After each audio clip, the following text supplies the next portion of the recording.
Captain Jake Morrison stood on the bridge of the UES Horizon and watched the massive space station grow larger on the main screen.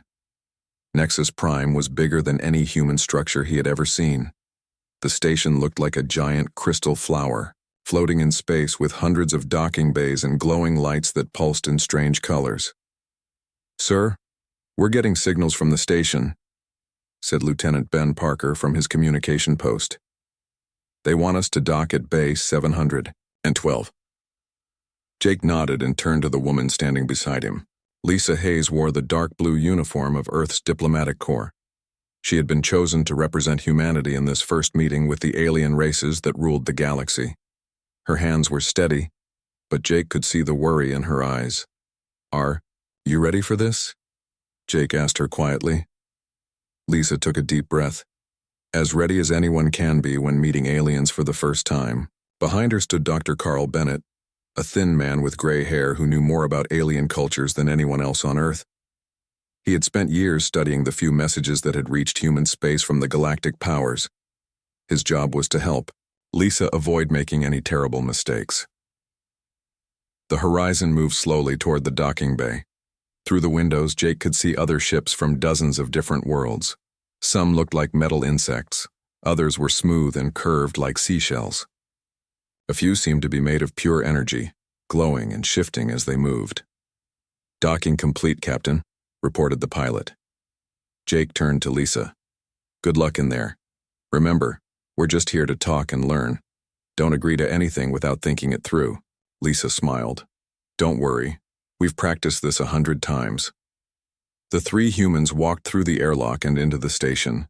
The corridor was filled with breathable air, but it smelled strange, like metal and flowers mixed together. The walls were made of the same crystal material as the outside of the station, and they glowed with soft light. Other beings moved through the corridors. Jake saw creatures that looked like walking trees, others that floated in the air like jellyfish, and some that were so strange he couldn't even describe them. Most ignored the humans, but a few stopped to stare with whatever they used for eyes. Tall, thin alien approached them. It had pale blue skin and 4 arms with large black eyes that seemed to see everything at once. "I am Guide Nextdoll," it said in perfect English. "I will take you to the council chamber." They followed the guide through a maze of corridors and moving walkways.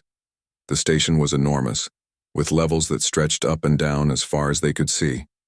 Thousands of different aliens lived and worked here, representing every major power in the galaxy. Finally, they reached a massive chamber with walls that curved up into a dome high above. The floor was made of polished stone that reflected the lights from above.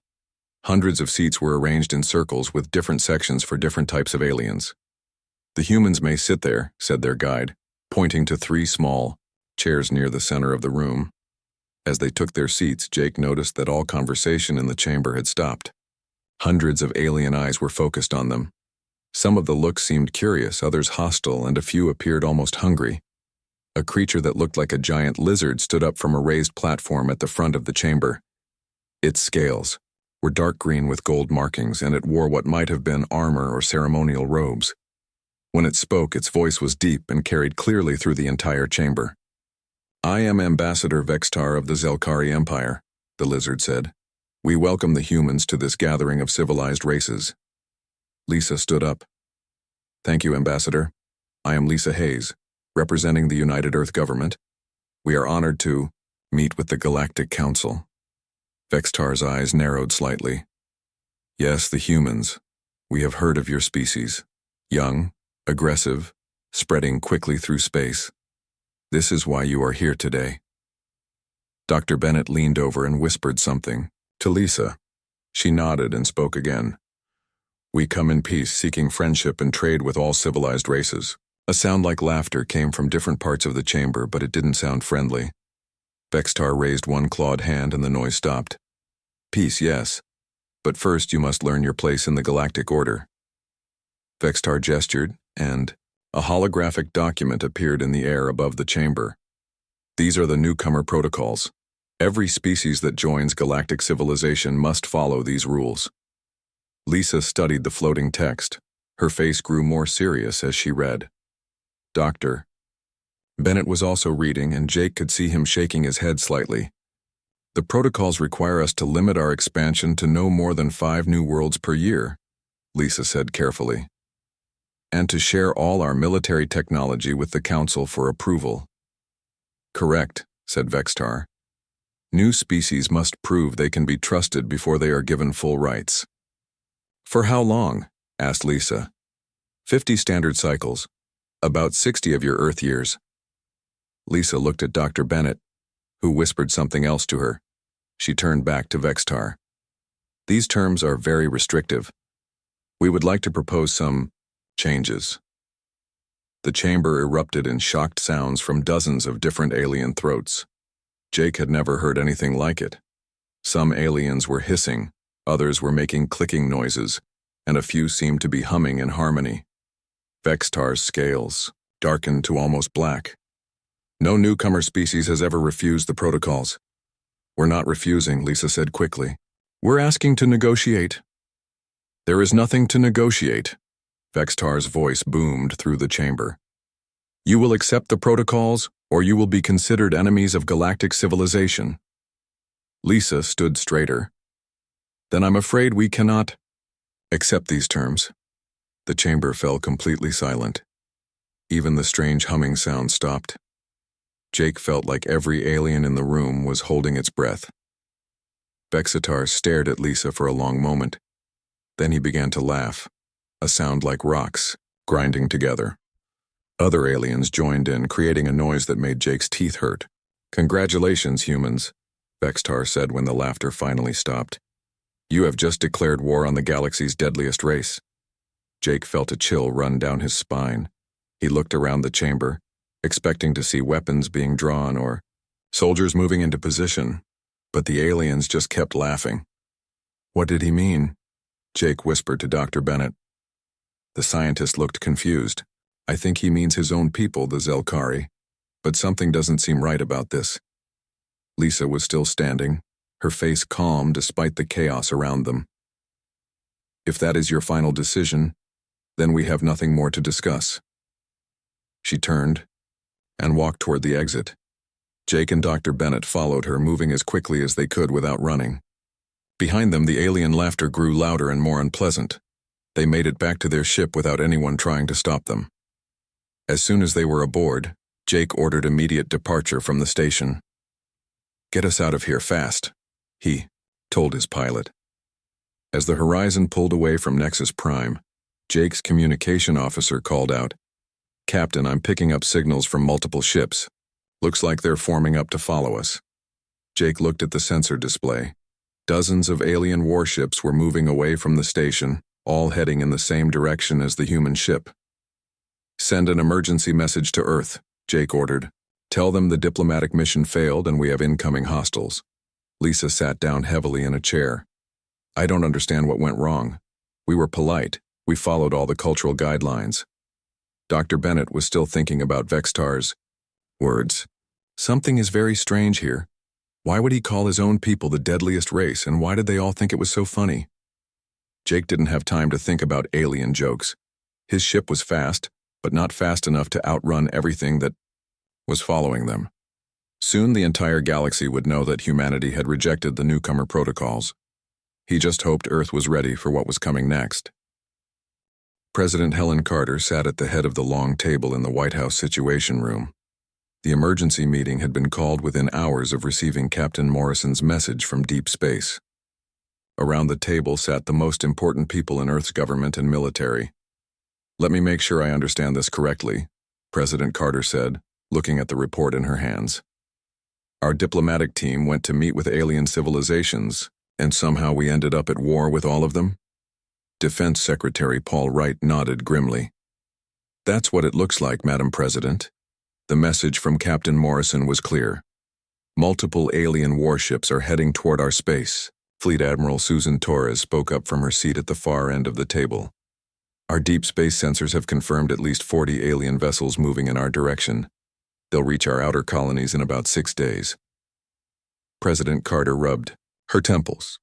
She had been in office for 3 years, dealing with problems like climate change and economic issues. Nothing had prepared her for an alien invasion. What do we know about their military capabilities, she asked. Admiral Torres pulled up a holographic display showing the approaching alien ships.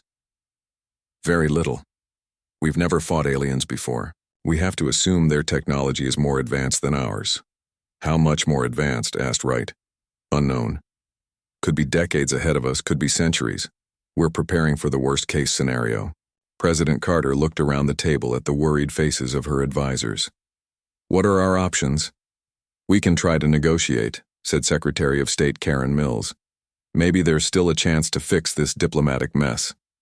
Admiral Torres shook her head. Our communications people have been trying to contact them for 2 days. They're not responding to any messages. Then we fight, said Wright simply. We've been building up our space fleet for 20 years, preparing for exactly this kind of situation. While Earth's leaders planned their defense, the alien fleets were having their own discussions. On the bridge of the Zelkari flagship Eternal, Dominion, Ambassador Vextar was meeting with commanders from a dozen different species. The human colony of New Austin has only one defense ship, reported Captain Kelmar, an insect-like creature with 4 arms and glowing red eyes. My scouts confirm it's a small frigate probably 50 years behind our technology. Vextar's scales rippled with satisfaction. Perfect. We'll start there. Destroy their defenses, capture the colony, and show these humans what happens when they refuse galactic law. A floating jellyfish-like alien named Counselor Yithara pulsed with different colors as it spoke. Are we certain this is wise? We know nothing about human military doctrine. They're primitives, Vextar snapped. They've barely left their home system. One lesson will be enough to make them beg for mercy. The alien fleet split up, with 12 Zelkari ships heading toward New Austin, while the rest positioned themselves to block any human reinforcements. They expected the battle to last minutes, not hours. On New Austin, Captain Pete Johnson was having the worst week of his career. His ship, the UES Guardian, was the only thing standing between the alien fleet and 50,000 human colonists. His crew of 35 people were preparing to face an enemy they knew nothing about. Sir, the alien ships are dropping out of hyperspace, reported his sensor operator, Lieutenant Amy Foster. 12 vessels, all bigger than us. Pete looked at his tactical display. The alien ships were massive, some of them 10 times the size of his frigate. Each one probably carried more firepower than his entire ship. Open a channel, Pete ordered. Maybe we can still talk our way out of this. Channel open, sir. Pete took a deep breath. Alien vessels, this is Captain Johnson of the UES Guardian. You are approaching a human colony. Please state your intentions. The response came quickly, in the same grinding voice they had heard from the recordings of the council meeting. Human ship, you will surrender immediately. Your colony is now under Zelkari control. I'm afraid I can't do that, Pete replied. These people are under my protection. Then you will die with them. The lead Zelkari ship opened fire. Bright, green energy beams lanced toward the Guardian, but Pete was ready. His ship's new quantum shields flared to life, bending the alien weapons around them like water flowing around a rock. Return fire, Pete ordered calmly. The Guardian's railgun batteries spoke with thunder that could be heard across the star system. Solid tungsten projectiles accelerated to 30% of light speed smashed into the lead Zelkari ship. The alien vessel's shields lasted exactly 2 seconds before the projectiles punched through the hull and detonated inside. The massive warship that had ruled space for 3 centuries simply came apart, scattering debris across thousands of kilometers. What just happened? Asked Pete's weapons officer, Sergeant Danny Clark. We won, I think, Pete replied, staring at his sensors in disbelief. The remaining 11 Zelkari ships opened fire all at once, filling space with green energy and plasma missiles. The Guardian's shields held easily, absorbing energy that should have vaporized the small human ship. Pete's fusion missiles launched in response. Each warhead contained the power of a small star, carefully contained and directed. When they struck the alien ships, the explosions were visible from the surface of New Austin, brief new suns that lit up the night sky. Within 10 minutes, 11 more Zelkari warships were expanding clouds of superheated gas. Only one alien vessel remained, its engines damaged and life support failing. "This is Captain Jeltar of the Zelkari fleet," came a weak transmission. "We surrender. Please, our ship is dying." Pete stared at his communications panel. He had expected to die fighting these aliens.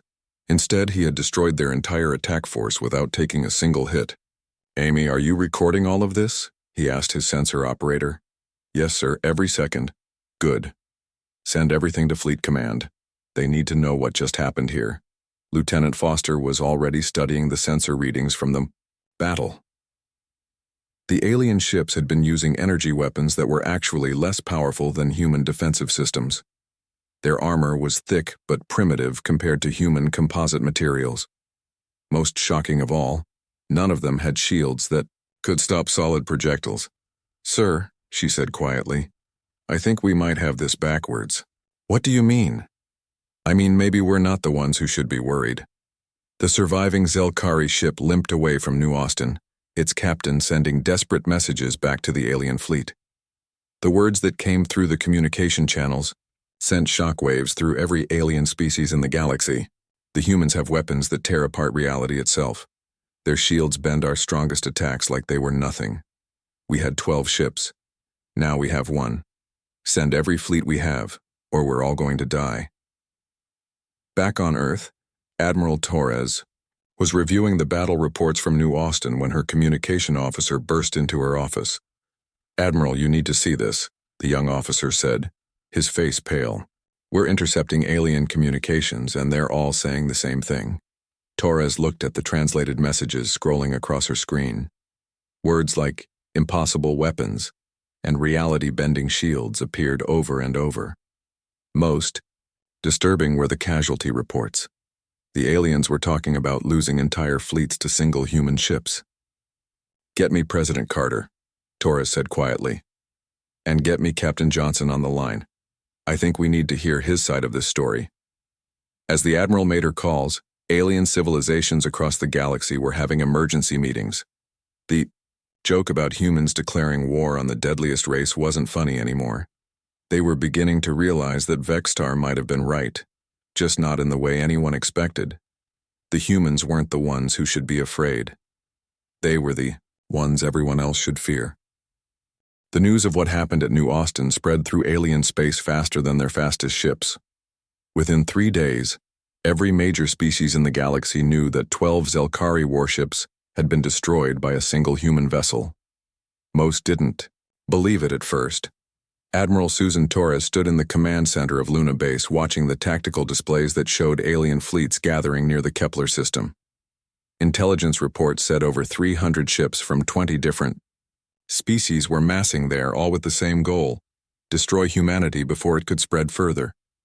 "They're not taking any chances this time," said General Nick Roberts, Torres's second-in-command.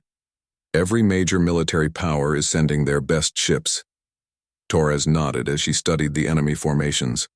"Operation Steel Curtain is approved. Send Captain Mitchell and his task force to Kepler. 6 ships should be enough." Roberts looked surprised. 6 ships against 300? "Are you sure that's enough?" "After what happened at New Austin, I think 6 might be too many." "Captain." Roy Mitchell commanded the dreadnought UES Thunderstrike, the newest and most powerful ship in the human fleet. His task force included 5 other dreadnoughts, each one packed with weapons that most alien species couldn't even imagine. "Sir, we're approaching the Kepler system," reported his navigation officer, Lieutenant Sarah Bell. "Sensors are picking up massive energy signatures ahead." Mitchell studied his tactical display. The alien fleet was arranged in a perfect sphere formation, with the largest ships at the center and smaller vessels forming protective layers around them. It was a classic defensive formation that had worked for centuries. "They're trying to protect their command ships," observed Commander Beth Adams, who led the fighter squadrons. "Smart thinking, if they were fighting other aliens." "Too bad for them they're fighting us," Mitchell replied. "All ships prepare for battle.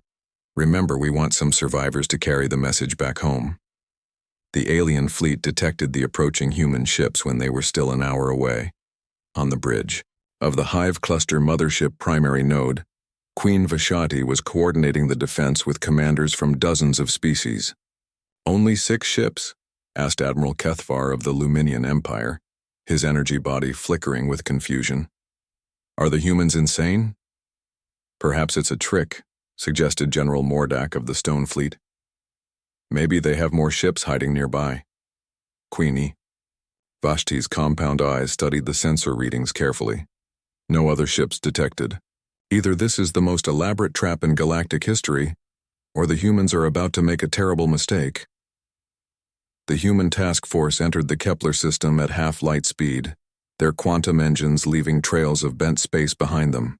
The alien fleet immediately opened fire with every weapon they had. The space around the human ships filled with energy beams, plasma bolts, gravity missiles, and exotic weapons that could disintegrate matter at the atomic level. It was enough firepower to destroy entire planets. None of it even scratched the human ships. The quantum shields around each dreadnought simply absorbed the incoming energy and redirected it into their power systems.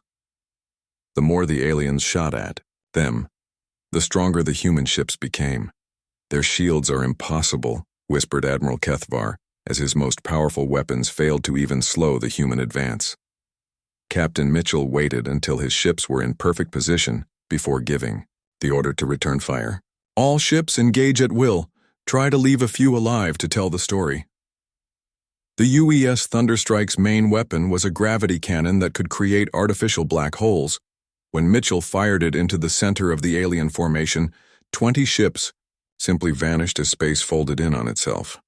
The black hole lasted only seconds, but when it collapsed, there was nothing left but empty space. The other human ships opened fire with weapons that seemed to bend the laws of physics. Quantum torpedoes phased through shields and armor before exploding inside enemy hulls. Stellar cannons channeled the power of miniature stars, turning capital ships into expanding clouds of plasma. Reality disruptors made entire sections of enemy vessels simply stop existing. Commander Adams launched her fighter squadrons into the chaos. Her pilots had trained for years to fight alien enemies, but nothing had prepared them for this. Enemy ships that were centuries old, legends of galactic warfare, crumbled like paper under human weapons. Blue Leader to control, Adams called, over the radio as she watched a massive alien dreadnought break apart under fighter attack. Their armor can't stop our smallest weapons. It's like shooting at soap bubbles. The battle lasted 17 minutes. When it ended, 280 alien warships had been reduced to expanding debris clouds. Only 20 ships survived, and most of those were barely functional. Queen Vashti stared at her tactical display in horror. Her mothership, the Pride of the Hive Cluster Fleet, was missing its entire front section. Half her crew was dead and the other half was in shock.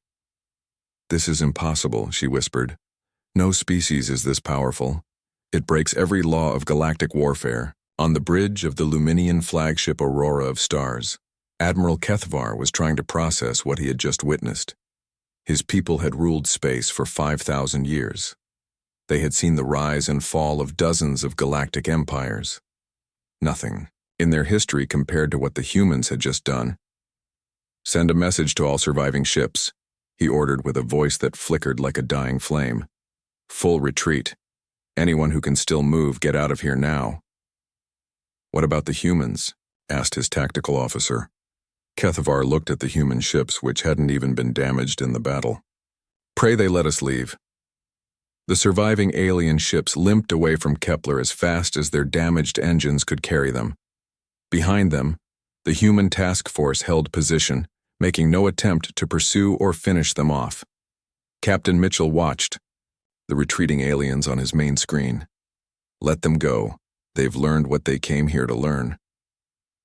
Within hours, emergency transmissions were racing across galactic communication networks. The survivors' reports all said the same thing. The Diade humans possessed weapons and defenses beyond anything in known space. They could destroy entire fleets without taking damage. They were unstoppable. On Earth, President Carter received the battle reports with mixed feelings. The human victory was complete, but she wondered what it meant for the future. "We've won," said Admiral Torres during their emergency meeting. "Every alien fleet that's faced us has been destroyed. They'll think twice before attacking us again." "But at what cost?" Carter asked. We've gone from being the new kids in the galaxy to being the most feared species in space. That's not what we wanted. Defense Secretary Wright pulled up intelligence. Reports from across alien space. It gets worse, Madam President. They're not just afraid of our military, they're afraid of us as a species. Some alien governments are evacuating entire star systems just to stay away from human space. Carter read through the reports of alien panic, mass evacuations, and emergency sessions of the Galactic Council. Species that had dominated space for millennia were hiding from humanity, like children afraid of monsters. "What have we done?" she whispered. Admiral Torres tried to sound reassuring. "We defended ourselves. We didn't ask for this war. No, but we've won it in a way that's going to change everything." Carter looked at the star charts showing human space, now surrounded by a growing buffer zone as alien civilizations fled in. Terror. Vextar was right. We are the galaxy's deadliest race. The question is, what do we do with that power? Across the galaxy, alien leaders were asking themselves the same question. The humans had proven they could destroy any military force sent against them, but would they stop at defense or would they start conquering? For the first time in galactic history, every species was united by a single emotion: fear of humanity. The joke about declaring war on the deadliest race had become a nightmare that was reshaping the entire galaxy, and the humans were only getting started. The emergency session of the Galactic Council had been going on for 6 hours. In the great crystal chamber of Nexus Prime, representatives from hundreds of species sat in stunned silence as reports continued to arrive from across known space. Ambassador, Vextar no longer sat on the high platform reserved for major powers. His empire's grand fleet, 800 ships that had ruled space for centuries, had been destroyed in 17 minutes by just 4 human vessels. Now he sat with the other defeated species, his dark scales dulled with shame. "The humans have destroyed everything we've sent against them," reported Counselor Ythara, her jellyfish-like body pulsing with fearful colors. 12 separate fleets, over 1,000 ships total, all gone. "What do they want?" asked Administrator Plex of the Trade Federation. "They could have conquered half the galaxy by now, but they just sit in their space doing nothing." Queen Vashati, speaking through a translation device since her mothership had been destroyed, gave the answer no one wanted to hear. "Maybe they're waiting for us to come to them. Maybe they enjoy watching us destroy ourselves trying to fight them." On Earth, President Carter was dealing with a very different problem. Her office was flooded with messages from alien governments all saying the same thing: "Please don't kill us." "Madam President, this is the 15th surrender offer we've received today," said Secretary of State Karen Mills, holding up a stack of translation tablets. "The Zelkari Empire is offering to become a human colony. The Luminians want to give us all their technology. 3 different species are offering to worship us as gods." Carter rubbed her temples. "This is insane. 6 months ago, we didn't even know aliens existed. Now they're all terrified of us." General Nick Roberts entered the office carrying urgent reports. "It gets worse. Our deep space sensors are picking up massive fleet movements. Every major military in the galaxy is pulling back from our borders. Some species are evacuating entire star systems. They think we're going to invade." Carter realized. "Can you blame them?" asked Defense Secretary Wright. "From their perspective, we just proved we can destroy any military force in the galaxy. They have no idea what we're planning." Admiral Torres appeared on the main screen via video link from Luna Base. "Madam President, we have a bigger problem. Long-range sensors have detected something approaching from outside the galaxy. It's massive, and it's heading for alien space." Carter looked at the tactical display Torres was sharing. A vast, dark shape was moving between the stars, too large to be a single ship, but too organized to be natural. "What is it?" Carter asked. "We think it's the Void Drinkers," Torres replied. "The aliens have been talking about them in their panic transmissions. Apparently they're machine intelligences that consume entire star systems." General Roberts studied the sensor data. "How big is that thing?" "Our best estimate is about the size of Earth's moon, but it's not solid. Looks like thousands of individual ships working together. Carter felt a cold chill. Are they heading for us? No, Madam President. They're heading for the core worlds of the Galactic Council. If our calculations are correct, they'll hit the Zelkari home system in about 2 weeks. In the crystal chamber of Nexus Prime, the news of the approaching Void Drinkers had turned panic into despair. The ancient enemy that had terrorized the galaxy for generations was coming, and their greatest military forces lay scattered in debris fields throughout human space. We have no fleets left to stop them, whispered Ambassador Vextar. The humans destroyed everything we had. Then we die, said Admiral Kethavar, his energy form flickering weakly. The Void Drinkers will consume our worlds, and there's nothing we can do to stop them. Queen Vashati's translator crackled as she spoke. Unless what? Asked Counselor Yathara. Unless we ask the humans for help. The chamber fell silent. The idea of asking their conquerors for protection was almost too humiliating to consider. They'll never help us, said Administrator Plex. We declared war on them. Why would they protect the people who tried to destroy them? Ambassador Vexitar slowly stood up from his seat. Because that's what the strongest species does. They protect the weak, even from their enemies. President Carter was in another emergency meeting when the alien message arrived. The transmission came from Nexus Prime, broadcast on all frequencies so every human listening post would receive it. Humans of Earth. The message began in Vextar's familiar grinding voice. I am the one who declared war on your people. I was wrong. You are indeed the galaxy's deadliest race, but not in the way I expected. The Void Drinkers approach our worlds. Our fleets are gone, destroyed in our foolish attempts to fight you.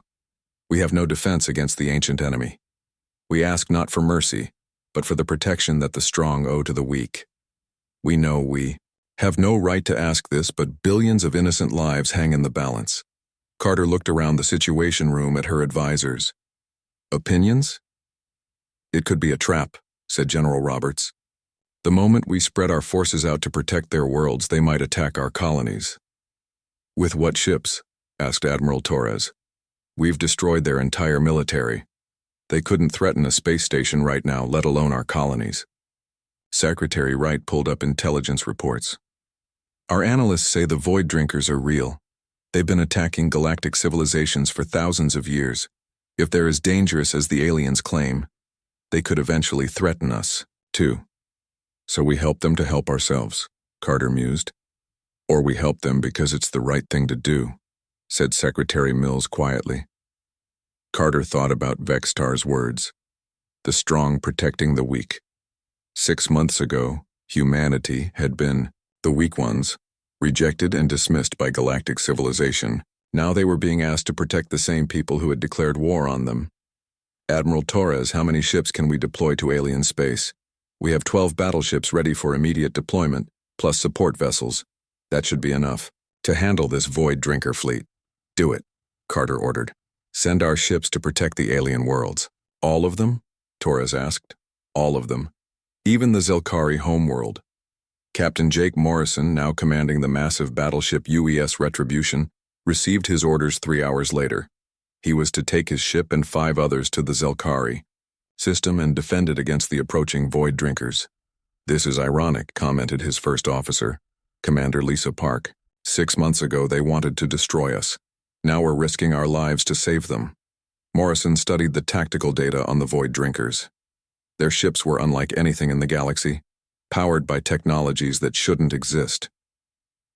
Maybe that's what being the strongest really means. Not who you can destroy, but who you choose to protect. Across alien space, long-range sensors tracked the movement of human battleships. For the first time since the war began, the ships that had destroyed their fleets were coming not as conquerors, but as protectors. On Nexus Prime, Ambassador Vexitar watched the tactical displays showing human ships moving to defend alien worlds. He had called humans the galaxy's deadliest race as an insult. Now he was beginning to understand that he had spoken a deeper truth than he realized. The deadliest race wasn't the one that could kill the most enemies. It was the one that was strong enough to protect everyone else, even those who had tried to destroy them. The Void Drinkers were still 10 days away, But for the first time since the crisis began, the alien worlds had hope. The galaxy's deadliest race was coming to save them. The Void Drinker fleet looked like a black cloud spreading across space. Thousands of dark ships moved together in perfect formation, each one designed for only one purpose: consuming everything in their path. They had been traveling between galaxies for millions of years, leaving behind empty star systems stripped of all matter and energy. Admiral Susan Torres watched from the bridge of the UES Retribution as her fleet took position near the edge of Zelkari space. 12 human battleships spread out in a defensive line, their quantum shields already powered up and weapon systems ready. "They're bigger than our intelligence report suggested," said Commander Lisa Park, studying the sensor readings. "Each ship is at least twice the size of our largest vessels." Torres nodded grimly. "Size isn't everything. We learned that fighting the aliens." Behind the human fleet, billions of aliens huddled in their cities and watched the sky. On the Zelkari, homeworld, Ambassador Vextar stood on the observation deck of the Planetary Defense Center, his dark scales reflecting the light of distant explosions as the Void Drinkers destroyed the outer defense stations. "The humans are really going to fight for us," he said quietly to his aide. "I still can't believe it." "Perhaps we were wrong about them from the beginning," replied the younger Zelkari. "Perhaps being the deadliest race means something different than we thought." The first Void Drinker ships entered the outer system, moving like liquid metal through space. Their hulls seemed to absorb light, making them almost invisible except for the distortion they created around them. Energy weapons that could crack planets fired from their dark forms, aimed at anything that contained matter. Captain Alex Turner, commanding the UES Defiance, was the first to engage the enemy. "All ships, this is Turner, beginning attack run." On the lead formation, his ship's temporal displacement cannons fired beams of twisted time and space. Where they struck the Void Drinker vessels, entire sections simply stopped existing, not destroyed, but removed from reality itself. 3 enemy ships vanished in the first volley.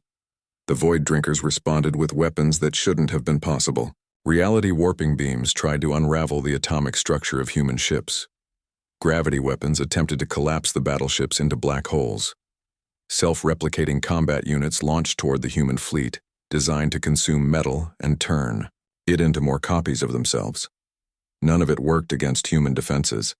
The quantum shields around each human ship absorbed the reality warping attacks and fed the energy back into their weapon systems. The gravity weapons couldn't lock onto ships that existed partially outside normal spacetime. The self-replicating units struck the human hulls and simply stopped functioning, their programming unable to process materials that existed in multiple dimensions at once. Commander Beth Adams led her fighter squadrons into the heart of the Void Drinker formation. Her pilots had studied the alien reports about these ancient enemies, but seeing them up close was different from reading about them.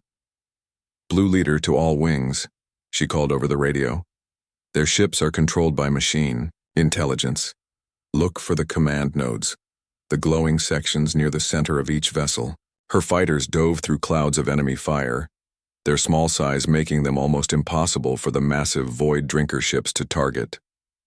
Quantum torpedoes launched from the fighters phased through the dark hulls and exploded inside the command centers.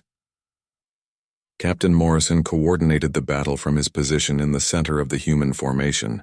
The Void Drinkers had never faced an enemy like humanity. Their weapons were designed to destroy organic civilizations and consume their technology. They had no defense against human science that operated outside the normal laws of physics. "Captain Turner, use your stellar cannons on that large formation," Morrison ordered. "Park, coordinate with the fighter squadrons and hit their rear guard." The battle raged for 6 hours. The Void Drinkers kept changing their tactics, trying to adapt to human weapons, but every strategy failed. Their quantum computers couldn't process the math behind human technology. Their adaptive systems couldn't copy weapons that existed in multiple dimensions. Slowly, the ancient fleet that had terrorized the galaxy for eons began to fall apart. Ships that had consumed entire civilizations were reduced to expanding gas clouds by human weapons. The machine intelligence that controlled them started to panic, sending confused signals across their network. Dr. Amy Foster, monitoring communications from the UES Guardian, intercepted those signals and decoded them in real time. "They're trying to retreat," she reported to Admiral Torres. "The Void Drinkers are actually running away." Torres smiled grimly. "Let them run, but make sure they remember this lesson. The surviving Void Drinker ships, less than half of the original fleet, fled toward the edge of the galaxy. Their retreat was so fast and chaotic that they left behind damaged vessels and scattered debris. The ancient enemy that had never been defeated was running in terror from humanity. On the Zelkari homeworld, billions of aliens watched the sky clear as the last Void Drinker ships disappeared into deep space. The threat that had haunted the galaxy for thousands of years was gone, driven away by the same humans they had tried to destroy just months earlier. Ambassador Vextar stood in silence for a long time, watching the human ships hold their defensive positions even after the enemy was gone. Finally, he activated his communication system and sent a message to the human fleet. "Human ships, this is Ambassador Vextar of the Zelkari Empire. On behalf of all the worlds you have protected today, I formally apologize for declaring war on your people. You have shown us what true strength means." Admiral Torres responded from the bridge of the Retribution. "Apology accepted, Ambassador. We're all on the same side now." 3 weeks later, President Carter stood before the rebuilt Galactic Council in the Crystal Chamber of Nexus Prime. The meeting was very different from the first one. This time, the humans sat at the center of the chamber, with all the alien representatives facing them. "The newcomer protocols are hereby abolished," President Carter announced. "Humanity proposes a new system, the Galactic Defense Alliance. All member species will maintain their independence and govern themselves as they choose. In return, we agree to protect each other from external threats." The vote was unanimous. Every alien species that had once declared war on humanity now voted to place themselves under human protection. Ambassador Vextar was chosen to speak for the alien civilizations. "6 months ago, I said that humans had declared war on the galaxy's deadliest race. I was right, but not in the way I expected. You are indeed the deadliest race in the galaxy, but you use that power to protect rather than conquer. Today, we formally recognize humanity as the protectors of galactic civilization." After the ceremony, Jake Morrison found himself promoted to Admiral and placed in charge of the new Galactic Defense Fleet. His first assignment was working with former enemies to build joint research stations and combined military units. Dr. Carl Bennett, who had started this whole adventure as part of the first diplomatic mission, now led teams of human and alien scientists working together to understand Void Drinker technology. The machines they had captured were providing insights that could benefit everyone. "It's funny how things worked out," Bennett said to Morrison as they watched construction begin on the first joint human-alien research facility. "We came to the galaxy looking for friends and ended up becoming their guardians instead." Morrison nodded as he watched human and alien workers cooperating on the project. "Maybe that's better than friendship. Friends can turn into enemies, but when you're strong enough to protect everyone, you don't have to worry about making enemies." In the months that followed, humanity's role as galactic protector grew. Human patrol fleets maintained peace in sectors that had known only war for centuries. Human technology was shared with alien civilizations to help them rebuild their shattered military forces. Most importantly, the threat of the Void Drinkers had been ended for the first time in galactic history. The phrase, "Galaxy's Deadliest" race had become humanity's unofficial title, but now it was spoken with respect rather than fear. The aliens had learned that being deadly didn't mean being destructive. Sometimes the deadliest force in the galaxy was the one that chose to protect everyone else. And in the end, that choice had created the first true peace the galaxy had ever known.